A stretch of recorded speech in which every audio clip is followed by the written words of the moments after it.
Likutei Sichos Likutes, Volume 19, second sicha for parsha. This sicha will enlighten us about the history and the significance, the importance of the place on which the permanent Beis HaMikdash was built, the place which is the dwelling place for the Shechina for all generations, for all times, and also will learn to appreciate the words of the Rambam, which seem at first glance to be contradictory from what he says in one place versus another place. And let's take a moment to remind ourselves that, first of all, the entire Torah is one Torah, meaning whether one is learning the halachic part of the Torah versus the, let's say, homiletic part of the Torah, or the Kabbalah part of the Torah, they cannot in any way contradict each other, because at the end of the day, it's one Torah.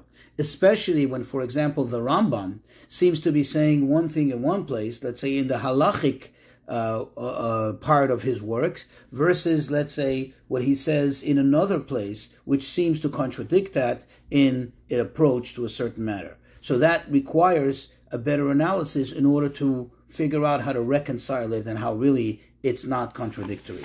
So let's jump right into it. In our parsha, in chapter 12, verse 1, it says, quote, "And it will be the place that Hashem chooses to dwell his name there. Asher yivchar Hashem, Hashem will choose to dwell his name there. There is the place where you should bring all your offerings," and he lists the various offerings, and this is the only place that you can do so. So from this, it's obvious that we can deduce that what is the significance, the importance, the greatness of this place in which the Beis HaMikdash was built is the fact that he, meaning Hashem, chose this place. Which would imply that prior to this choice, prior to him having made this choice of this particular place, technically speaking, it would have been possible to choose other places. It would have been possible to erect an altar in any other place, and there too offer it to Hashem, and it would be acceptable. This, basically, if we had to summarize this, this would bring us to a conclusion that the place in itself doesn't really have significance. It's just that Hashem chose the place. Hashem chose this particular place on which to build the Beis HaMikdash, and that became the significance. But the place in itself does not have any inherent qualities, per se, that makes it Kadosh, that makes it holy. And in fact, we do find this in the Mechilta, we find this in the Medrash, that the Chachamim tell us, quote, "Until Jerusalem was chosen, the entire Israel, the entire Holy Land was capable of, was susceptible to erecting altars and offerings to Hashem. And then till the permanent place for Hashem's dwelling place was chosen, meaning the place on which the Beis HaMikdash was built, the entire Yerushalayim, the entire Jerusalem was susceptible to the dwelling of the Shechina." So it tells us that this in fact is the case. However, if we look in the Rambam, take a look in the second chapter of Hilchos Beis HaBchira, which the Rambam describes there all the rules, all the laws pertaining to the building of the Beis HaMikdash. Over there he tells us, quote, "The Mizbeach, its place is very exact, is very accurate," meaning exactly where they erected the Mizbeach, the altar. "And you're not allowed to move it from its place forever," meaning that's the only place where you can make a Mizbeach. Once it was built there once, by Shlomo HaMelech, by King Solomon, that became the official place, and no other place could serve for this purpose. Why? Because it says in the book of Chronicles, he quotes the verse where it says, "Zeh mizbach la'olah liYisrael." This is the ultimate altar for Israel, and it seems to imply there that it's forever. This is it. This is the place. This is it.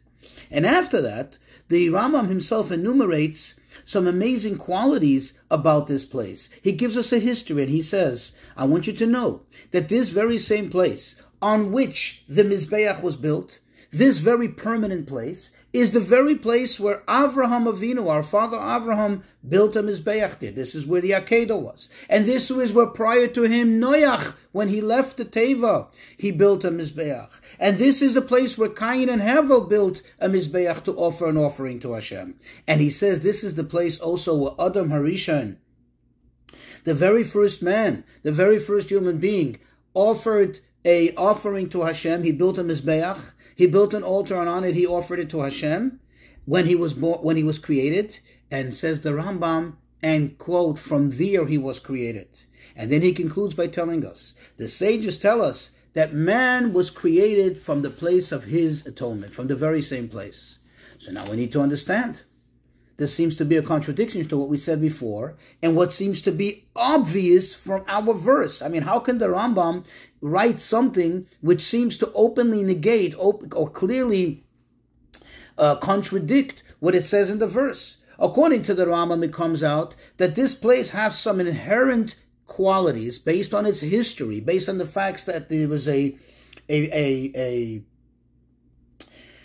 certain precedence of great people who offered korbanos there, and he seems to be implying that that's the reason why this was the permanent, the ultimate place on which it was established. But that's not what it says in our verse that we just learned in this parsha. It seems to be saying here clearly that the only milah that it has, the only greatness that it has, the only advantage of this particular place is that Hashem chose it. So in order to understand it, let's take a moment and we'll quote from a mimer of the Tzemach Tzedek in Ohr HaTorah. The Rebbe Tzemach Tzedek, he brings two ways of looking, of analyzing this idea of the dwelling of the Shekhinah in the place of the Beis HaMikdash. There's one school of thought which happens to be based on the Rambam's words, not in the halachic section of the Rambam, but we know that the Rambam authored a book of deep Jewish philosophy, more of an esoteric work, okay, and that is called the Guide for the Perplexed, the Moreh Nevuchim. And over there, it comes out, the Tzemach Tzedek quotes, that the Rambam says that the Shekhinah is kind of going through that place in a passing manner. Meaning, the place itself didn't inherently change. There's nothing about the place that's different. It's just that the Shekhinah, Hashem's presence, the holiness of Hashem, continuously flows and goes through that place. That's one way of looking at it. Another approach to this idea is the opinion of the Ramban, Nachmanides. And he says no, that the place itself is the Shekhinah shines and it dwells within the place. That means that the place transformed. The place had a transformation, and the stones, the physical space itself is a place of holiness. And the Tzemach Tzedek gives actually two examples. He gives examples to understand the difference between these two ways of looking at it. You see, when you have a matter of intellect, a thought, an intellectual conclusion, how do you record it? You write it with your hands. Now tell me, do fingers think? Do hands think? No, they're not capable of thinking. They're not capable, have no connection to intellect. So, but the intellect does go through, it passes through the fingers that are writing the words of that particular intellect, but they don't have any permanence there. They don't permeate it because the hand is not a vehicle for intellect. Now let's take, for example, the mind, the brain. The brain, although it is an actual physical, right? A physical thing. It's flesh. It's a matter. Yet it connects to the spiritual, meaning it is a vehicle. It is a receptacle for the intellect that flows through it. And the fact is you think with your brain. And this is the difference whether you say like the Rambam or the Ramban. However, says the Rabbi, it would seem we just quoted two different ideas, but we can bring them together. The idea of whether the Beis HaMikdash, the place of the Beis HaMikdash, is significant due to Hashem having chosen it, versus, like it would seem from the Rambam, that it's because it has this history, it has this well-established pedigree. And now this debate, whether the Shechina's dwelling in the place is in a manner like almost like the intellect goes through one's fingers, which is just kind of in a passing manner. It's being used, but it's not an action for the purpose, but it's just flowing through it, not really stopping there, so to speak, not really being absorbed in it, and it's just like a superficial thing, or like the Ramban says, that it actually becomes part of it, it's permeated, it's in there, dwells within the thing itself. And the Rebbe says perhaps we can connect, and that the two different things that we mentioned, connect them together. That the one who holds that the place itself has a pedigree, like it seems to be from the Rambam when he describes the great history of the place, would be the same that would say that the place itself becomes a place, is a place in which the Shechina, in which Hashem's holiness and presence is absorbed. Because the place itself is a receptacle for it, is a vehicle for it. And the one who would say no, that it's only going through in a passing manner, is saying, look, Hashem chose the place. Hashem can choose, for example, there's an expression in Yiddish, these are my words, not the Rebbe's words, the expression in Yiddish, if Hashem wills it, a broomstick can shoot as a rifle. Hashem can decide anything. But here's the problem. The problem is that we now have a major discrepancy. Because the Rambam, in the halacha phase of the Rambam, in the halacha section of the Rambam, seems to be saying that what is the great advantage of this place? That it has a beautiful pedigree. But what he says in the Mora Nevuchim, in the Guide for the Perplexed, seems to be inconsistent, because in the Guide for Perplexed he says what? That the Shechina only travels through it, only passes through it, but it doesn't really become permeated. The place itself is not a receptacle for it. The place itself is not a vehicle that absorbs it. How can the same thinker, how can the same authority say two things that seem to contradict each other? So the Rebbe says, if we take a closer look, a closer analysis, we will find that even the Rambam himself does indeed hold that the Maila, meaning the greatness of the place of where the Beis HaMikdash stood, is like it says in our verse, because he cannot argue with that. He can't argue with a verse, with a clear and open verse, namely that Hashem chose the place. And we see it even from the Rambam's choice of how he words things. We see, for example, when the Rambam brings all the verses he brings to confirm and to prove that the place of the Mizbeach is untouchable and unmovable, all the verses he brings, like the one we quoted above from the book of Chronicles, are verses which are being said, quote, after the time of Hashem's choice. Not prior to that time, but after the time Hashem chose the place. And it was confirmed that King David could start preparing this place, preparing the territory for the building of Beis HaMikdash. And later Shlomo HaMelech builds it. Those are the verses that the Rambam quotes. Moreover, look at the title of these halachas. Continuously and consistently, the Rambam refers to this edifice as a Beis HaMikdash, a holy home, a holy edifice. But yet, in the title of the actual laws of building the Beis HaMikdash, how does he refer to it? Hilchos Beis HaBchira, the laws of the chosen house. So you see that he sets out the tone right in the beginning as this place being the chosen place, meaning chosen by Hashem. And later, however, when he speaks in more detail of, let's say, the laws of the various vessels of the Beis HaMikdash, the laws of who's allowed to come in and out, and what the proper decorum has to be as far as halacha is concerned, he calls it Hilchos Klei HaMikdash, the halachas of the vessels of the Beis HaMikdash. Notice, not Beis HaBchira. Hilchos Bias HaMikdash, the halachas of coming in to the Beis HaMikdash. Thus you see that according to the Rambam, he does hold that the ultimate greatness of the place is the fact that Hashem chose it. The question is, if that's the case, meaning if this is the ultimate greatness, then why then does the Rambam bother, or why then does he include also this idea which threw us off in the beginning, right? It seemed to throw us off of the pedigree of the place, the history of the place, as if that was the ultimate reason. If the ultimate reason is Hashem chose it, then why bother telling us the history of it and so on? And the answer is as follows. What the Rambam is telling us is, he's not contradicting that it's a chosen place. But what he's telling us is, look here. The fact that Adam, Cain and Hevel, Noach, Avrohom Avinu, the fact that they offered their offerings there is not what made the place holy. It's just that they had prophecy. They had, let's call it, insider's info. They had insider's information, and they knew what will be in the future. They already had at their advantage. They knew where to invest their holiness. They chose the place because they understood that in the future Hashem is going to choose this place. And therefore they already preempted and decided, let's take advantage of such an auspicious place that Hashem himself will choose.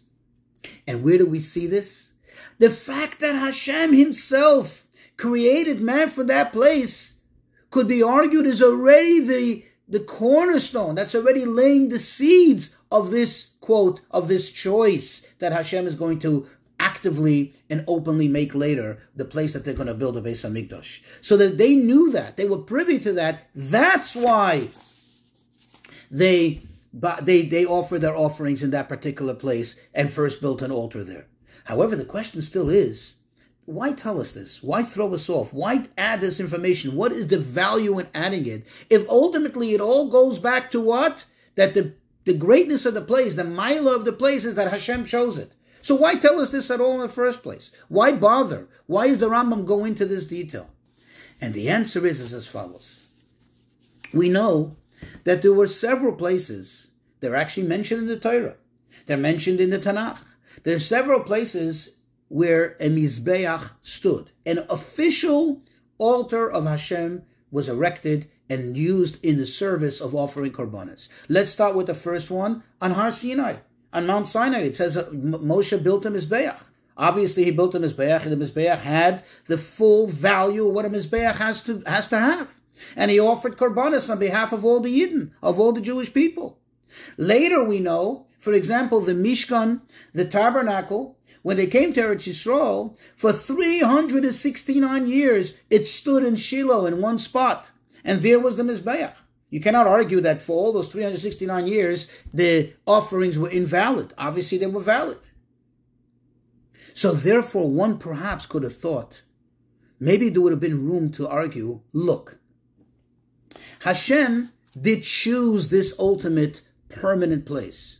But that does not negate the idea that maybe at some point in history, come a time and you can build an altar also elsewhere. Or maybe choose an alternative site, and that too will have the same effect, the same holiness as this place. Now, why would I get such an idea? Where would I get an idea that it's possible that Hashem should choose a permanent place, a permanent thing, and yet that could be overridden in some way? We have a precedent for that. And that is Hashem had David HaMelech, King David, anointed. And he told him, you and all your progeny for all generations till the end of time will be the kings. Will be the kings over the Jews forever. And yet, what is the halacha? I'll quote from the Rambam, that the Rambam brings the halacha that if, quote, a Navi, a Jewish prophet, a proper prophet, should arise and for whatever reason anoint another king from any other tribe, that person has the official status of a king, and all laws pertaining to a king, all laws and all decorum and whatever one has to do and behave in the presence of a king according to halacha, all apply.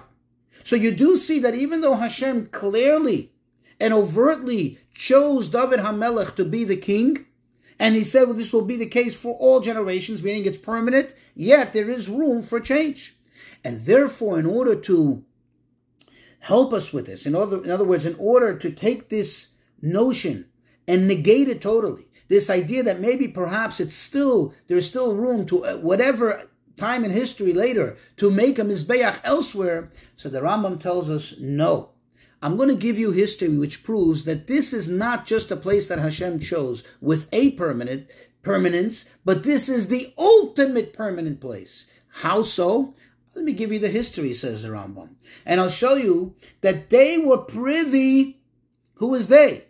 Adam, Cain and Hevel, Noach, Avrohom Avinu. They were privy to the fact that this is the place. This is the ultimate place, the final place. Because had that not been the case, why did they choose to do it dafka here, specifically here? They could have done it in Shiloh. They could have done it in other places where there was a Mizbeach, an altar. They knew that this is the place, that the choice here is final, irreversible, irrevocable, period. And that's why the Rambam brings this amazing history, although, as we said, and it's clear that even he, or not even he, maintains that the ultimate greatness of the place of the Beis HaMikdash, that site, is the fact that Hashem chose it. So in conclusion, we'll bring a little bit from Chassidus, from a Chassidic perspective, to, if we narrow it down, we now learn that there are two milas. There's two great virtues. The virtues of this place of the Beis HaMikdash is, number one, that it was chosen, and number two, that the place itself is holy. There's a holiness in the place itself. What is the difference between the two? Why do you need these two virtues of one place? So the Rebbe explains, if you look at something and you say the thing is holy, the place is holy, what does that tell you? That the holiness permeated the place. It became absorbed. It's part of the place. That is a tremendous virtue, because they're saying the place itself became holy. However, there's also somewhat of a slight drawback to that. There's also somewhat of a disadvantage, namely, that because it's being absorbed in the place or thing, by definition, has limitation. So that means as much Kedusha as there is there, it is somewhat with a limit. Whereas when you say that the virtue of the place is because Hashem chose the place, what does that tell you? Hashem's choosing of the place makes it a bli gvuli, an unlimited virtue. Why is that? Because when you choose something, it's not about the thing that has been chosen. It's more about the chooser, the one that chooses it. In other words, the power, the greatness, the Kedusha is coming not because of the thing that was chosen, but it's coming from the fact that Hashem chose it. Now Hashem is bli gvul. Hashem is infinite. He is beyond infinite. And therefore, it's telling us that it has that milah, it has that virtue. But this virtue also has a drawback. And what is that drawback? That at the end of the day, it's not really about the place, but it's about the chooser, in this case Hashem. Meaning the place itself, so to speak, did not transform. It didn't become something else. It didn't work on itself, so to speak. And therefore, it was kind of like forced onto it. So having these two milas, having these two virtues, namely the fact that Hashem chose it, and the fact that the place itself is a holy place because of its history, coming together, you have a full package of the ultimate virtue. And this will help explain why we had the initial sense of discrepancy between the one place in the Rambam and the other place in the Rambam. You see, in the halachic phase of the Rambam, where the Rambam tells us the fact the way it is, and he speaks about the Beis HaMikdash, he presents it to us as it is. What is its greatness? What makes it so super holy? That place, that spot, and the Beis HaMikdash, the altar and everything, the fact that Hashem chose it, as it says it clearly, overtly in the Torah. But when he's speaking to us as the guide for the perplexed, as the rabbi, as the thinker, giving us the philosophy, the approach to life, he emphasizes more the virtue of the place, because that brings out the quality of one working on himself, of one earning the Kedusha that they have, one owning what they have in terms of Kedusha, not just being given to them. And that's why he brings out that Maila, that's why he focuses on that virtue when it comes to the guide of perplex. But really, what does he hold? as we said, to summarize, that the Beis Hamikdash was the place of the Beis Hamikdash was chosen by Hashem, but it also has its invested, so to speak, pedigree over time of holiness that was invested and embedded in that place.